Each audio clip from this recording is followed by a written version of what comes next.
गाउँ सहर सारा गुन्जाउने यो हो रेडियो सान्वी 96.4। रेडियो सान्वी 96.4।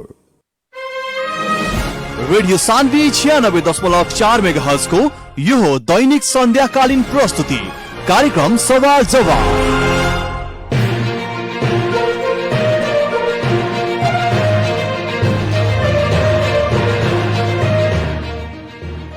नमस्कार अनि हार्दिक स्वागत गर्दछु रेडियो सान्वी 96.4 मेगाहर्जको प्रस्तुति कार्यक्रम सवाल जवाबमा म दीपक गौतम।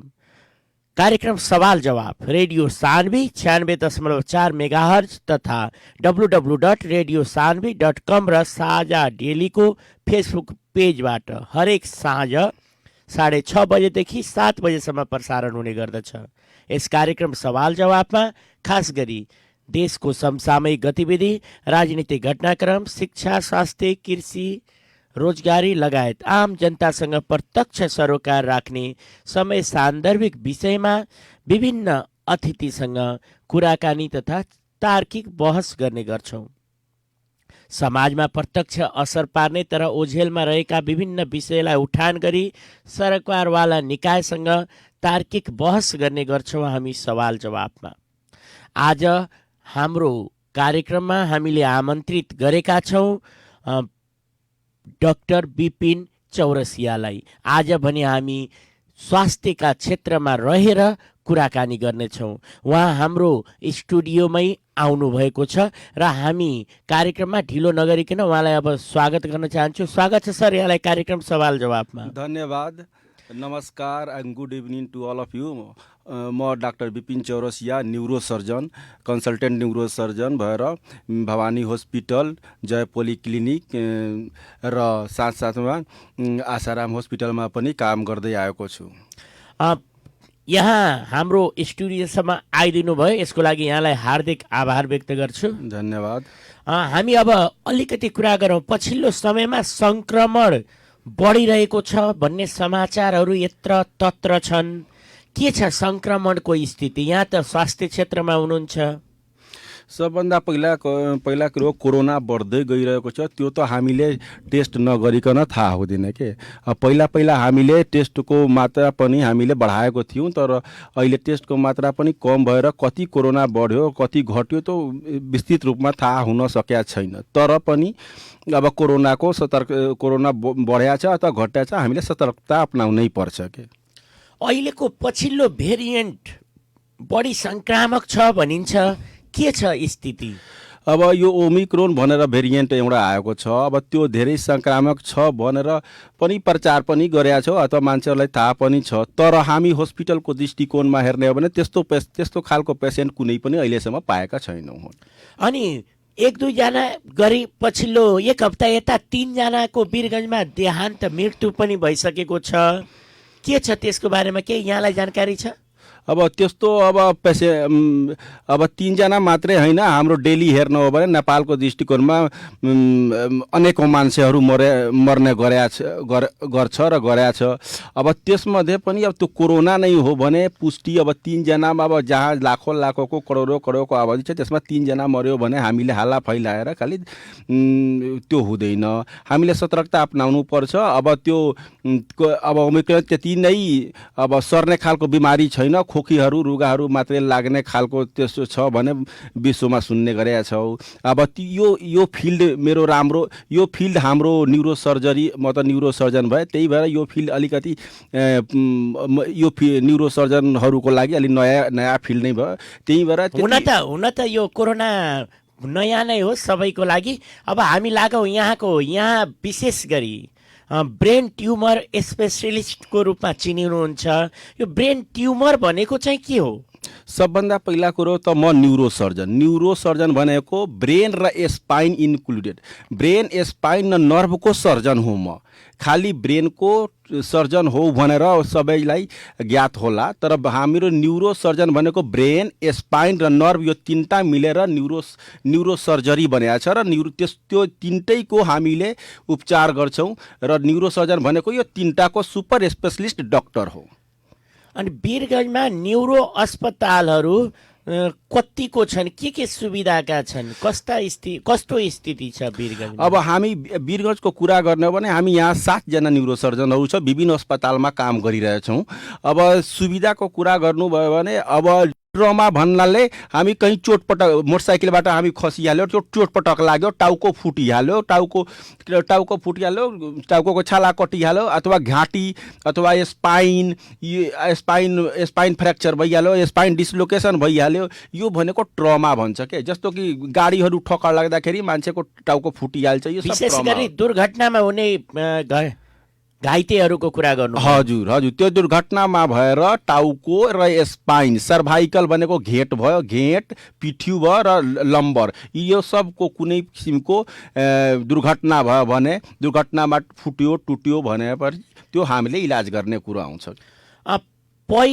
केही वर्ष पहिलेदेखि यस्ता उपचारको लागि बाहिर जानुपर्ने धेरै अवस्था थियो भनिन्छ, केही वर्ष यता मात्र यो सुविधा सुरु भएको भन्ने सुनिन्छ।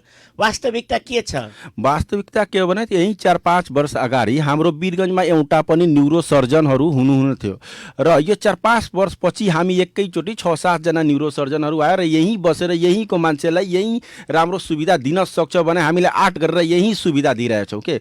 अब पहिला के थियो भने पहिला न्युरोसर्जनहरू हुनुहुन्न थियो, त्यही भएर अब जुनसुकै अब जस्तो फिजिसियनहरू भयो, अर्थोपेडिक्सहरू भयो, तिनीहरू मिलेर चिकित्सा दिँदै गर्दै हुनुहुन्थ्यो। तर अहिलेको अवस्थामा मान्छेहरूले बुझ्नुपर्छ कि हाम्रो टाउकोमा चोट लागेको छ भने वी निड न्युरोसर्जन, हाम्रो स्पाइनमा चोट लागेको छ भने वी निड न्युरोसर्जन, भन्दा यो ज्ञात हुनुपर्छ के। र हामीले जुनसुकै हस्पिटलमा हुँदा न्युरोसर्जनहरू यो न्युरो ट्रमा भनेको हाम्रो लागि त्यति ठुलो कुरो होइन, रेदर देन हामी यहाँसम्म कि ट्रमा मात्रै होइन, ट्युमरहरू जतासुकैको ट्युमरहरू होस् त्यो सब ट्युमरहरू हामीले निकाल्ने गरेका छौँ। ट्युमर भन्नाले अनावश्यक रूपमा फैलिएको बढेका मांसपेशी भनिन्छ क्यारे, होइन? ट्युमर भनेको अब हामीले हाम्रो गाउँघरमा मान्छेहरू भन्दैन कि यसलाई फलानालाई क्यान्सर भयो त हाम्रो मेडिकल फिल्डमा हामीले ब्रेनमा हुने क्यान्सर होस् अथवा नन क्यान्सर चिज होस् त्यसलाई हामीले ट्युमर भन्छ। कुनै पनि मासलाई हामीले ट्युमर भन्छ। मास भनेको कुनै चिज बढिहाल्यो भने त्यसलाई हामीले साधारण भाषामा भन्ने हो भने ट्युमर हुन्छ। आजकल त सबैलाई थाहा छ ब्रेनमा केही भइहाल्यो भने ब्रेनको ट्युमर भयो भने मान्छेहरूलाई अहिले ज्ञात छ के। ट्युमरमा पनि विभिन्न प्रकारको ट्युमरहरू हुन्छ, धेरै खतरनाक पनि हुन्छ, कम खतरनाक पनि हुन्छ, धेरै राम्रो ट्युमरहरू पनि हुन्छ जसले वर्षसम्म रह्यो भने पनि केही हुँदैन। जस्तो यहाँले भन्नुभयो नि वर्षसम्म रहँदा पनि केही नहुने ट्युमरहरू कस्ता ट्युमरहरू? अब हाम्रो ब्रेनमा हेर्ने हो भने धेरै खतरनाक ट्युमरहरूको एउटा प्रकार छ के। जस्तो कि कुनै किसिमको ट्युमर भयो भने, कुनै एक प्रकारको ट्युमर भयो भने त्यो पेसेन्टहरू जम्मा 8 महिना 9 महिना हामीले भनिदिन्छौँ कि तिम्रो आयु अब 8 महिना 9 महिना अथवा 1 वर्ष मात्रै छ के। अथवा त्यस्तो यहाँले भनेको जस्तो एकदम त्यस्तो खतरनाक ट्युमरहरू कहाँ हुने गर्छ? शरीरका कुन अङ्गमा हुन्छ? शरीरको अङ्गको कुरो गरे होइन, हामीले ब्रेनको कुरा गरे हौँ। ब्रेनमा ट्युमर भनेको या 2 किसिमको सिम्पल भाषामा बुझ्ने हो भने एउटा ट्युमर हुन्छ जसलाई हामी मेटास्टेसिस भन्छ, त्यो तल ब्रेन बाहेक तलको जिउबाट ब्रेनमा फैलिन्छ के। अर्को ट्युमर हुन्छ ब्रेनमै उत्पत्ति हुने ट्युमरहरू हो के। अब तलबाट माथि ब्रेनमा ट्युमर गएको छ, मेटास्टेसिस भइसकेको छ भने त्यस्तो खालको ट्युमर धेरै खतरनाक हुन्छ र 6-7 महिना 8 महिना 9 महिनामा पेसेन्ट मरिहाल्छ के। र त्यो धेरै खतरनाक हुन्छ, त्यसलाई अपरेसन गरेर जस्ट हामीले कन्ट्रोल गर्न सक्छौँ, तर त्यो पेसेन्ट अल्टिमेटली मरिहाल्छ के। र अपरेसन गरेपछि पूर्ण रूपमा त्यो ट्युमर हराएर ऊ जीवित रहन सक्छ? धेरै किसिमको ट्युमरहरू छ जसलाई हामीले अपरेसन गरिदियो भने पेसेन्ट एकदम फिटफाट भइहाल्छ, केही हुँदैन के। पेसेन्ट सारा जिन्दगी बाँच्न पनि सक्छ। तर कुनै किसिमको ट्युमर हुन्छ जसले हामीले ग्रेड 4 ट्युमर भन्छौँ, त्यस्तो खालको यदि ट्युमर छ, जब खतरनाक ट्युमर छ भने त्यसलाई अपरेसन गरेर पनि हामीले जामा 2, 3, 4 महिना 5 महिना बचाउन सक्छौँ। त्योभन्दा बढी बचाउन सकिँदैन। तर त्यो त्यही भएर हामीले ट्युमरको प्रकार, ट्युमरको लोकेसन भने ट्युमर कहाँ छ, ब्रेनमा कहाँ छ, ब्रेनमा धेरै ठाउँहरू छ, धेरै गाह्रो पोइन्ट छ, गाह्रो ठाउँ पनि छ र इजी ठाउँ पनि छ। त्यो अपरेसन गर्नमा कतिको रिस्क छ, त्यो अपरेसन गरेपछि फेरि ट्युमर पलाउँछ कि पलाउँदैन, त्यो अपरेसन गरेपछि हामीले पेसेन्टलाई कति महिना बचाउन सक्छौँ, त्यो सब हिसाब गरेर हामीले ट्युमरको अपरेसन गर्छौँ र पेसेन्टलाई पहिले हामीले भनिदिइहाल्छौँ कि तिम्रो ट्युमर यो प्रकारको छ, हामीले गर्यो भने यस्तो हुन्छ र पछि यस्तो हुन सक्छ र तिम्रो आयु यति दिनसम्म बाँच्न सक्छौ।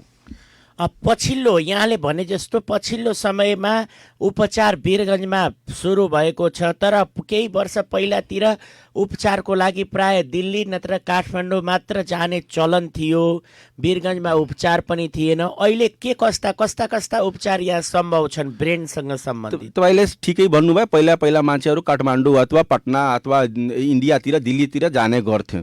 अहिलेको स्थिति हेर्नु भने पटना र काठमाडौँ र दिल्लीबाट पनि पेसेन्टहरू हामी कहाँ आइरहेको छ कि मेरो क्लिनिकमा आएर हेर्नुभयो भने म्याक्सिमम पेसेन्टहरू इन्डियाबाट आएको हुन्छ कि त्यो ट्युमर लिएर, स्पाइनको ट्युमर लिएर, ब्रेनको ट्युमर लिएर र लो ब्याक पेन, सर्भाइकल पेन, हात दुख्ने, प्यारालाइसिस, त्यो सब पेसेन्टहरू म्याक्सिमम पेसेन्टहरू अहिले इन्डियाबाट आइरहेछ। किनकि इन्डियाको हाम्रो नजिकमा पटना दरभङ्गा र मुजफ्फरपुर बाहेक अरू कहीँ न्युरोसर्जन छैन। तर we are lucky that in Birgunj we are 7 neurosurgeon. So तिनीहरूलाई पनि थाहा भइसकेको छ कि अहिले वीरगञ्जमा राम्रो चिकित्सा छ र न्युरोसर्जन ठुलोभन्दा ठुलो सुपर स्पेसिलिस्ट डाक्टरहरू, न्युरोसर्जन यहाँ हुनुहुन्छ। त नजिकै गएर पहिला देखाइहालौँ भने तिनीहरूको मनस्थितिले यहाँ आउँछन् र हामीले उपचार गर्छौँ, ठिक भइहाल्छ। ट्युमरको अपरेसन गर्दाखेरि कुनै पनि पेसेन्ट मर्दैन। यति हाम्रो न्युरोसर्जरीमा न्युरोसर्जनले हामीले भन्ने गर्छौँ। मर्छ कसरी?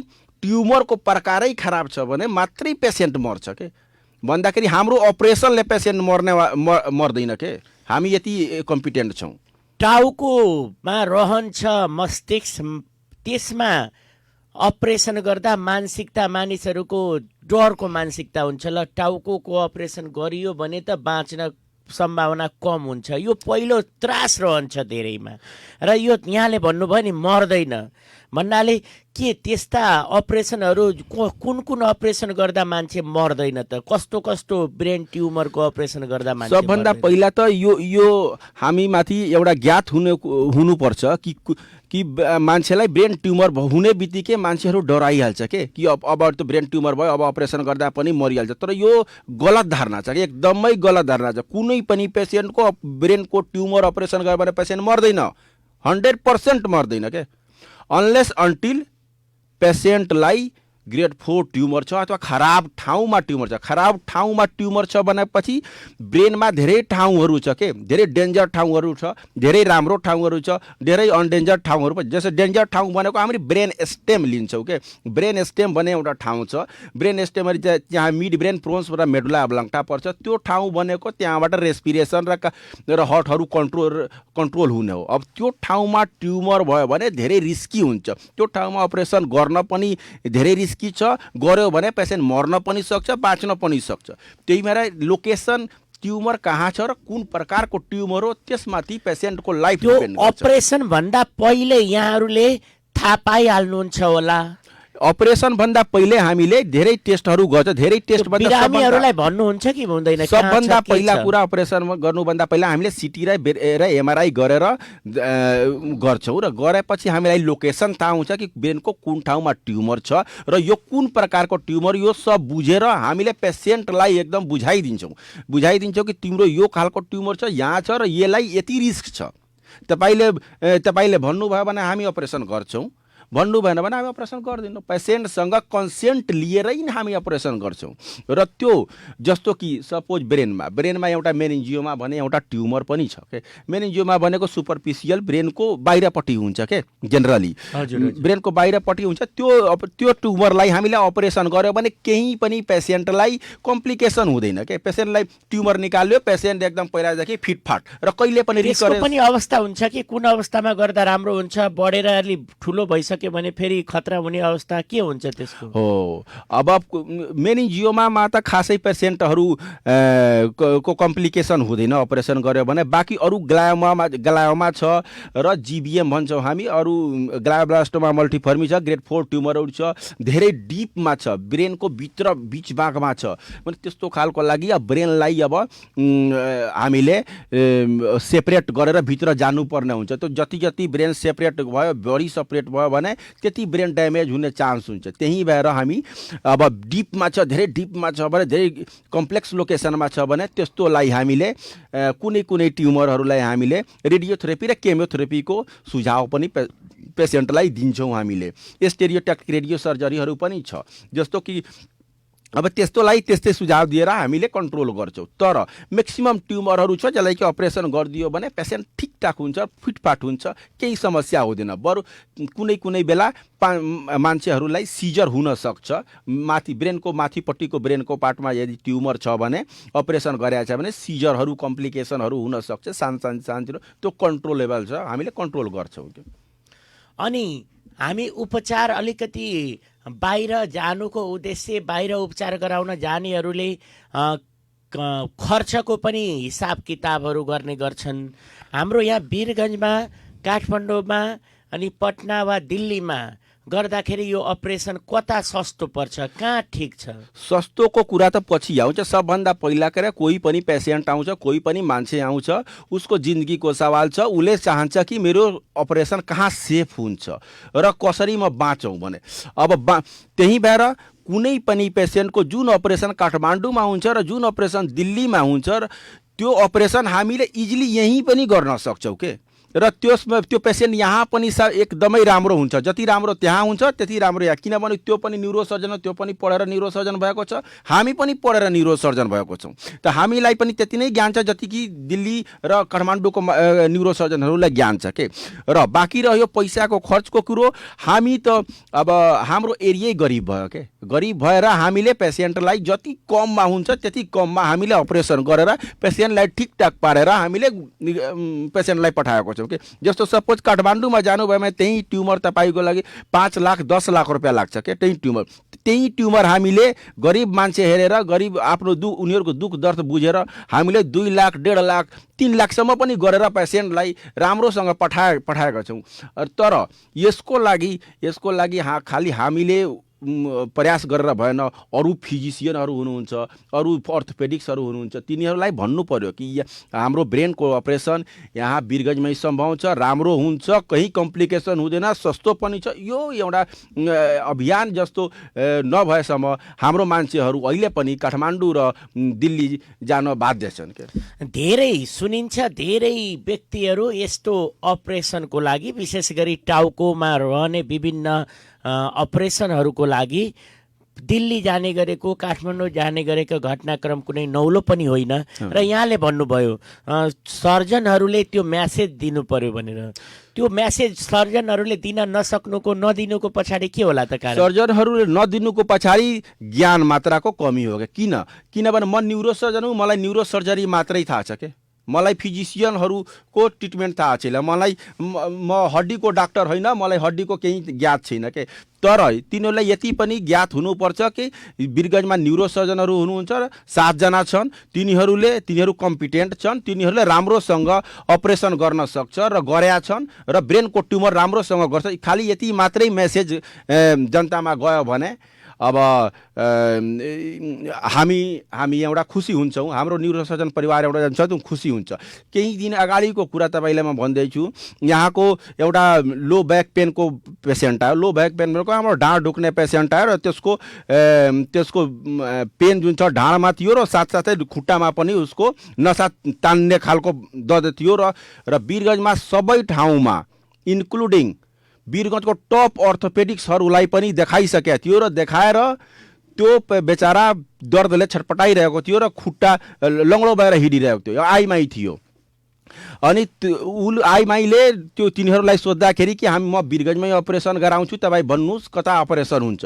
अब कुनै पनि हड्डीको डाक्टरले उसलाई सल्लाह दिएन वीरगञ्जमा अपरेसन गर्नु। बरु भन्छ कि काठमाडौँमा यसको अपरेसन वीरगञ्जमा हुँदैन, काठमाडौँमा हुन्छ कि त पटना र दिल्लीमा हुन्छ। त्यो बेचारा कहीँबाट थाहा पाएर म कहाँ आयो। आउने बित्तिकै मैले भने कि हामी न्युरोसर्जन हो, ब्रेन र स्पाइन र नर्सको डाक्टर हो र तपाईँलाई ग्यारेन्टीको साथ भन्छु म तपाईँले आज अपरेसन गरेर भने भोलि हिँडेर दौडाएर म घर पठाउँछु।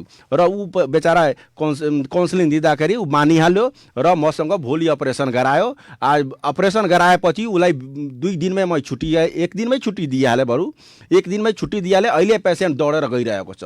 अनि ऊ आएर मलाई म कहाँ गुनासो पोखिरहेको छ कि म त्यति डाक्टर कहाँ घुमेँ, तिनीहरूसँग सोधे पनि कि वीरगञ्जमा यसको इलाज छ कि छैन, वीरगञ्जमा यसको अपरेसन हुन्छ कि हुँदैन, तर पनि तिनीहरू कसैले भनेन। अब तिनीहरू कस्तो खालको डाक्टर हुँदो रहेछ। मैले भने भाइ अब मेरो कुरा म आफ्नो गर्छु, अरू कसले के भन्यो नभन्यो, कसरी भन्यो, तपाईँले कसरी काउन्सिलिङ गर्यो त्यो थाहा छैन। तर तिनीहरूले भन्नुपर्ने हो कि यहाँ वीरगञ्जमा पनि स्पाइनको अपरेसन, PLID को अपरेसन, सर्भाइकल ACDF को अपरेसन, थोरेसिक अपरेसन, ब्रेनको ट्युमरको अपरेसन सब सम्भव छ र राम्रोसँग हामी गरिरहेछौँ र सब पेसेन्ट अहिलेसम्म बाँचिया छ, सब दौड्या छ, कसैलाई केही कम्प्लिकेसन छैन। हुन त अहिले हाम्रो रेडियोलाई धेरै श्रोताहरूले सुनिराख्नु भएको छ। यहाँ भन्दै हुनुहुन्छ यसको प्रचार प्रसार भएन, मान्छेलाई थाहा भएन, जानकारी भएन र सबैभन्दा ठुलो कुरा त विश्वास हो। हजुर, मानिसले उपचार गर्न यहाँले अघि भने जस्तै गरी पैसा हेर्नुभन्दा पनि पहिला मान्छे बाँच्न चाहन्छ। बाँच्नको लागि उसले उपचार चाहन्छ, उपचार त्यहाँ गराउँछ जहाँ उसको विश्वास हुन्छ। हजुर, र यो विश्वास जगाउन चाहिँ यहाँहरू के गर्दै हुनुहुन्छ? पहिला कुरो त पेसेन्ट जनरल मान्छेमा यो मेसेज जानु पर्यो कि ब्रेनको अपरेसन, स्पाइनको अपरेसन हाम्रो वीरगञ्जमै हुन्छ र सेफ हुन्छ। यो मेसेज पहिला जानु पर्यो। अनि मेसेज गएपछि अटोमेटिकली पेसेन्टहरू खोज्दै आउँछ कि नसाको डाक्टर को हो र स्पाइनको अपरेसन कहाँ हुन्छ र ब्रेनको अपरेसन कहाँ हुन्छ, मान्छेहरू अटोमेटिकली खोज्दै आउँछ।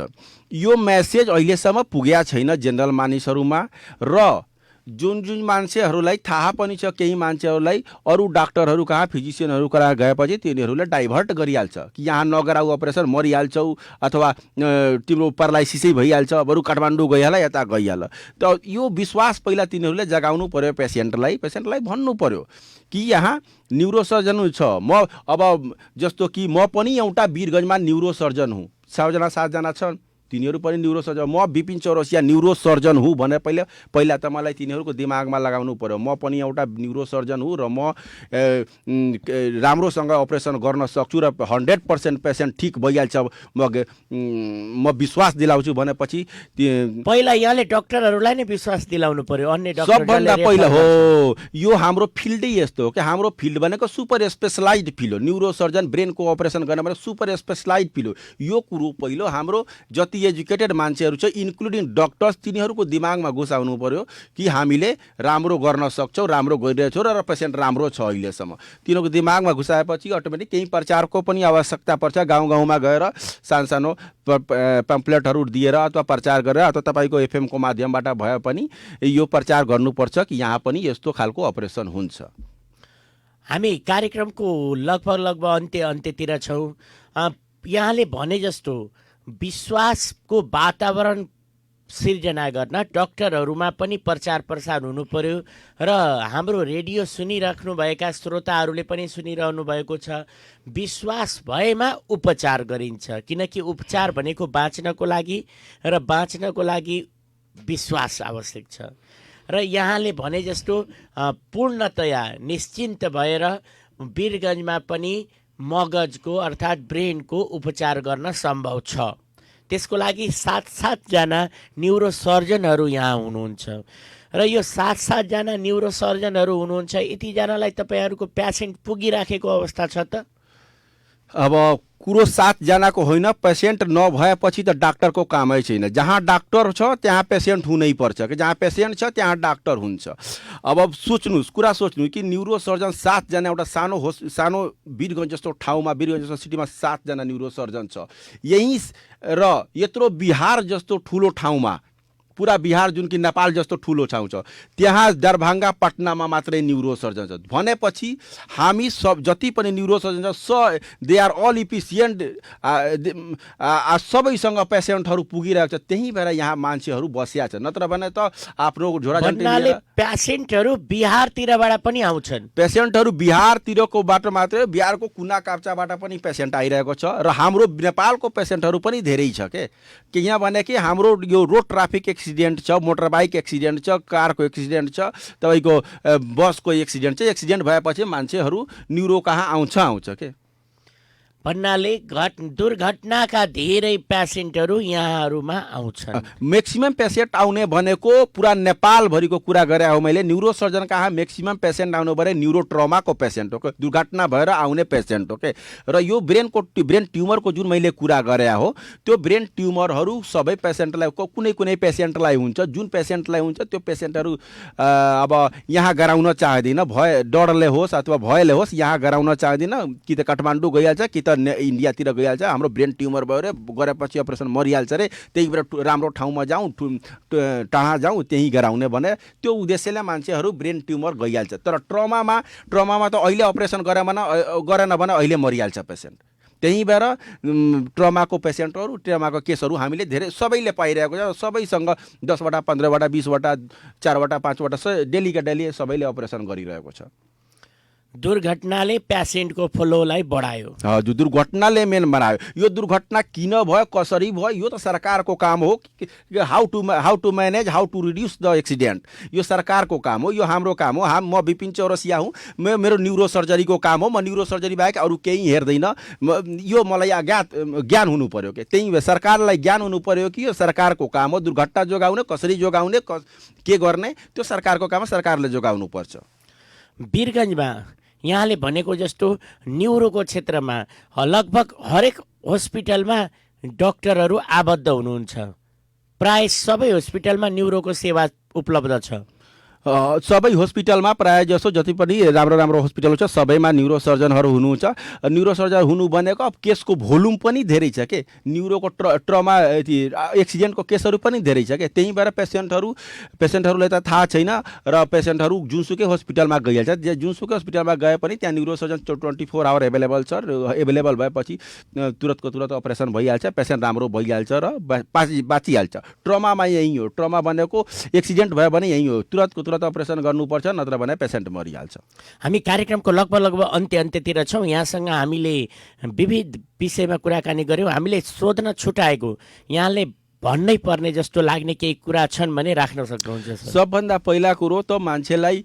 अब सबैलाई त थाहा हुँदैन कि ब्रेन ट्युमर भनेको के हो र कसरी हुन्छ तर सिम्पल साइन सिम्पटमहरू हुन्छ ब्रेन ट्युमरको जस्तो मान्छेलाई टाउको दुखिरह्यो बेसरी दुखिरह्यो सबै कति ठाउँमा औषधि गराइसक्यो र टाउको दुख्न कम भएको छैन र बार भोमिटिङ भइरहेको छ भोमिटिङ त्यो पनि बिहान भइरहेको छ र आँखाले देख्न सकिरहेको छैन भने साधारण मान्छेलाई ज्ञान हुनुपर्छ कि यो टाउकोको बिमारी हो टाउकोको डाक्टरलाई गएर देखाउनु पर्छ र यसमा ट्युमर पनि हुन सक्छ मान्छेलाई फालिस मार्यो प्यारालाइसिस भयो त्यो पनि स्पाइनमा ट्युमर हुन सक्छ त्यसको लागि एक्ज्याक्ट न्युरोसर्जन कहाँ देखाउनु पर्यो न्युरोसर्जनलाई भिजिट गर्नु पर्यो र तिनीहरूको ओपिनियन लिनु पर्यो कहीँ स्पाइन फ्र्याक्चर भइसकेको छ भने अथवा ढाड दुखिरहेको छ गोड दुखिरहेको छ यो न्युरोसर्जनको केस हो न्युरोसर्जन कहाँ गएर एकचोटि ओपिनियन लिनुपर्छ भने यिनीहरू यो सिम्पल कुरोहरू मान्छेलाई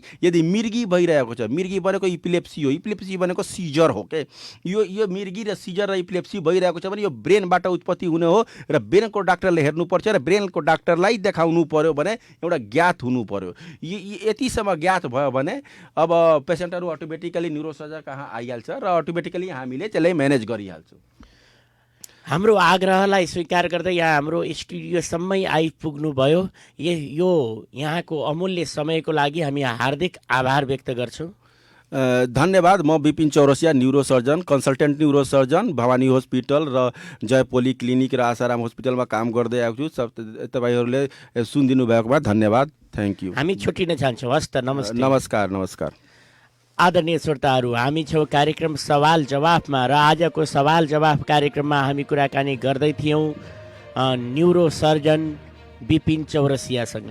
उहाँसँग रहेर हामीले मस्तिष्कमा हुने विभिन्न खाले रोगहरू, ट्युमरहरू अनि टाउको उपचारमा विभिन्न ठाउँ वीरगञ्जभन्दा बाहिर धाइरहनु पर्ने अवस्थाको अन्त्य भएको छ, वीरगञ्जमै उपचार सम्भव छ भन्ने विषयमा रहेर कुराकानी गर्दै थियौँ।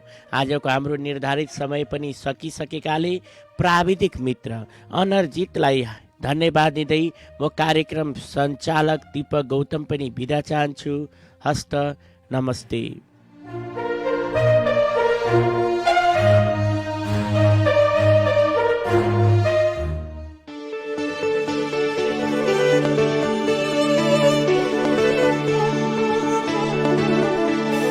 गाउँ सहर सारा गुन्जाउने